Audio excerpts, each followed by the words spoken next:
Hello friends, welcome to Swapnadipa's creation. চলে এলাম আবার একটা নতুন ব্লগ নিয়ে। আজকে সকাল থেকে খুবই গরম লাগছিল। যখন ছাদে উঠলাম তখন দেখলাম হালকা মেঘ করে আছে। হয়তো বৃষ্টি হতে পারে, আবার নাও হতে পারে। এরকম বিগত কিছুদিন ধরেই আমি দেখছি। যাচ্ছে তাই গরম, আর ফুলও জানি না কেন ফুটছে না। যা অল্প বিস্তর ফুটেছে সেটা নিয়ে একটু পরে নিচে যাব। আজকে একটু মন খারাপও করছিল, কারণ বোন আজকে লাস্ট থাকবে আমাদের বাড়িতে। কালকেই ও চলে যাবে দুর্গাপুর, কারণ ওর ছুটি শেষ হয়ে গেছে, ও আর বাড়িতে থাকতে পারবে না।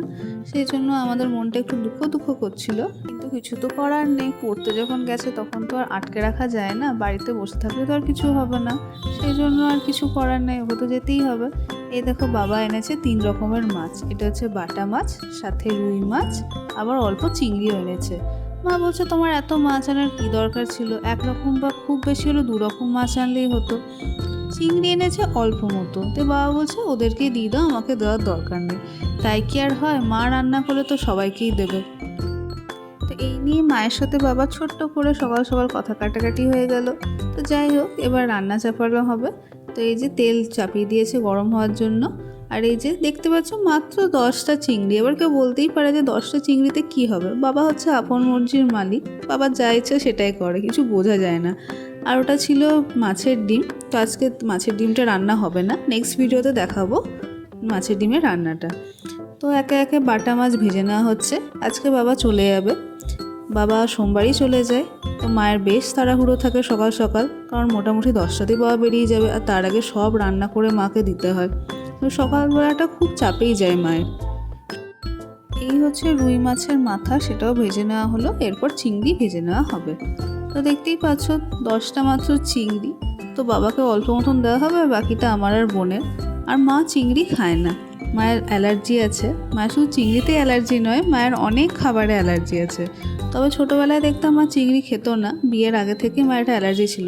এই বাড়িতে এসে আস্তে আস্তে আমি নিজে দেখেছি মাকে অনেক খাবার ছেড়ে দিতে। যেমন ইলিশ মাছেরও মায়ের অ্যালার্জি আছে, তেমনি মায়ের ডিমে অ্যালার্জি আছে, মায়ের শশাতে অ্যালার্জি আছে, মায়ের এমনকি আনারসেও অ্যালার্জি আছে। মায়ের আনারসে অ্যালার্জি প্রথমে ছিল না, আমার বেশ মনে আছে। যখন ছোটোবেলায় টিউশন পড়তে যেতাম, খুব ছোট তখন, হয়তো 5-6-এ পড়ি, তখন মা আনারস খেয়ে নিয়েছিল। তারপরে যখন মা আমাকে নিতে এসেছিলো, মায়ের মুখটা জাস্ট ফুলে গেছিলো, পুরো ফুলে গেছিলো, আর পুরো গায়ে চাকা চাকা দাগ। মা তো বুঝতে পারছিল না কী হলো ব্যাপারটা। পরে মা বুঝতে পারলো যে মায়ের আনারসে অ্যালার্জি হয়ে গেছে। তো এরকমভাবে মা যে কত খাবার ছেড়েছে তার নয় ঠিক, কাঁঠাল তো আছেই তার সাথে। তো মায়ের মোটামুটি রান্না শেষ, এবার আমরা টিফিন করব। আজকে ভাবছি ম্যাগি করে নেবো, কারণ বেশ তাড়াহুড়ো আছে, তাড়াতাড়ি ম্যাগিটা হয়েও যাবে। আর খিদেও পেয়েছিল আমার বোনের। তো ম্যাগিটাই বেশ ভালোই করতে পারি, আর কিছু পারি আর না পারি।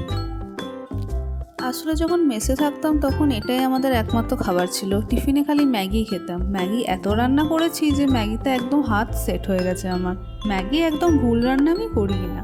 তো যাই হোক, বোনকে ডেকে নিয়েছি, এবার ম্যাগিটা সার্ভ করব।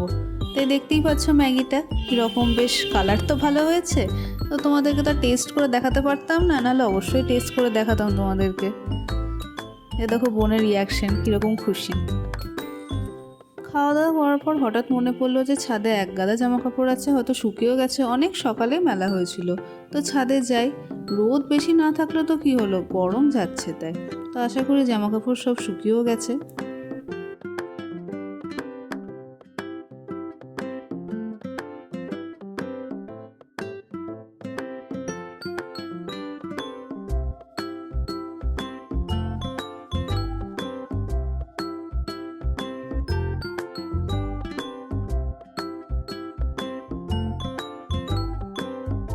ছাদ থেকে ঘুরে এসে ঝট করে স্নানটা সেরে নিই, কারণ এত গরম লেগে গেছিলো যে ওইভাবে আমি আর থাকতে পারলাম না। স্নানটা করেই নিলাম, চুলে শ্যাম্পু ট্যাম্পু করে নিই, ওটা নেক্সট দিন করব। আর এই হচ্ছে লাঞ্চ আমাদের, দেখতেই পাচ্ছ কত খাবার, কত বাটি, তাই না? প্রচুর খাবার আজকে অ্যারেঞ্জ করা হয়েছে। এখন বাজে সন্ধ্যে 6:30। মা এখন গোপালকে শোয়াচ্ছে। যাদের গোপাল আছে তারা খুব ভালো করে জানবে, গোপালকে একরকম ছেলের মতনই ট্রিট করা হয়। ওকে খাওয়ানো, স্নান করানো, ঘুম পাড়ানো, তো ওই ডিউটিটা মায়েরই। তো গোপাল বলতে মনে পড়লো আজকে বিকেলে মা ঘি করবে, তো তোমাদের সাথে ভাবলাম শেয়ার করে নিই।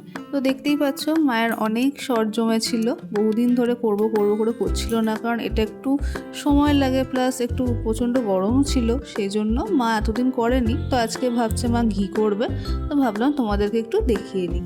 দেখতেই পাচ্ছ এক গাদার শর্ট, আর এদিকে এক বাটি বরফ আছে, তো তোমাদের একটু প্রসেসটা শেয়ার করে নিই। বাজারে এখন ঘি কিনতে গেলে প্রায় 1 কেজি ঘিয়ের দাম 800-900 টাকা, খুবই দাম। তো মা কি করে, মা সরগুলো জমিয়ে বাড়িতে ঘি করে নেয়, আর ঘিটা হয় একদম পিওর। কারণ বাজারে যে ঘিটা কিনি আমরা তো জানি না কিভাবে হচ্ছে, সেখানে কিছু মেশানোও থাকতে পারে, তবে এটাতে কিচ্ছু মেশানো থাকে না, একদম পিওর ঘি। এমনও নয় যে খারাপ হয়ে যায়, অনেক দিন ধরে রাখাও যায়। এবার আস্তে আস্তে সরের যে কন্টেনারটা সেটা এই বরফের ওপর রাখা হবে, দিয়ে আস্তে আস্তে ফ্যাটানো হবে হাতে দিয়ে।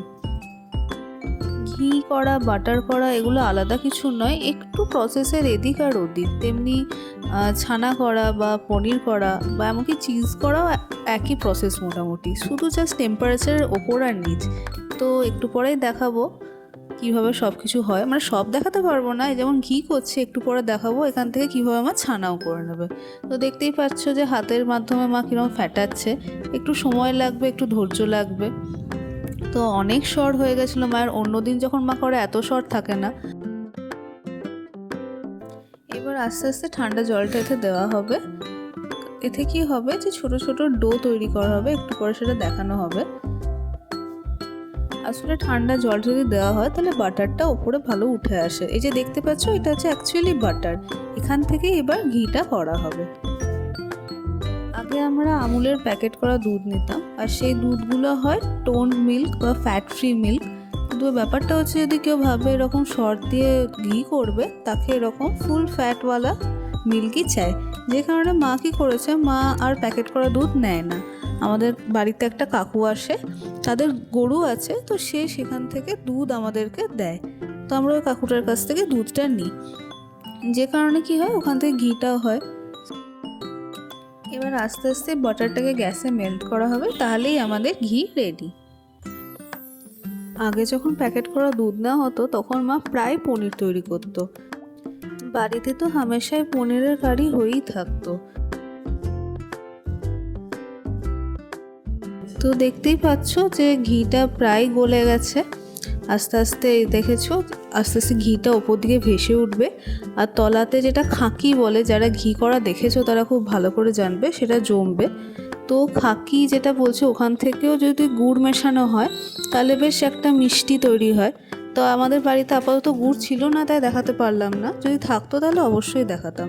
তো সেটাও কোনো একদিন যদি আবার ঘি করা হয় তো তোমাদেরকে অবশ্যই দেখাবো। আর এই যে মাকে দেখায়, মা ঘাড়ে গামছা নিয়ে রান্না করছে, মানে এত গরম রান্নাঘরে, আর মা এত ঘামে যে রুমাল দিয়ে গোটা ঘাম মোছা যায় না, মায়ের লিটারেলি গামছায় লাগে ঘাম মোছার জন্য। তো আমাদের এখানে ঘি করা কমপ্লিট কথা বলতে বলতে, আর এবার এটাকে বটলিং করব। ব্যাস দেখতেই পাচ্ছ কত ঘি হয়েছে, এত শর্ট থেকে এত ঘি হয়েছে, প্রায় 250 গ্রাম মতন তো ঘি হবেই। এবার এটা হচ্ছে বেঁচে যাওয়া দুধটা, যেখান থেকে মা বাটারটা নিয়েছিল, তো এটাকে আর ফেলা যাবে, এখান থেকেই মা এবার ছানা করবে। তো ছানা করাটা খুব ইজি ব্যাপার, অনেকেই জানবে। তো ভিনিগার দিয়ে ভালো করে দুধটাকে ফুটিয়ে তারপরে ভিনিগার দিয়ে তাহলেই ছানা রেডি। তো কালকে ছানার তরকারি হবে, তো তার ভিডিও কাল বা পরশু আসবে, তোমরা সাথে থেকো। আর যদি ভিডিওটা ভালো লেগে থাকে তাহলে like share subscribe must. Tata.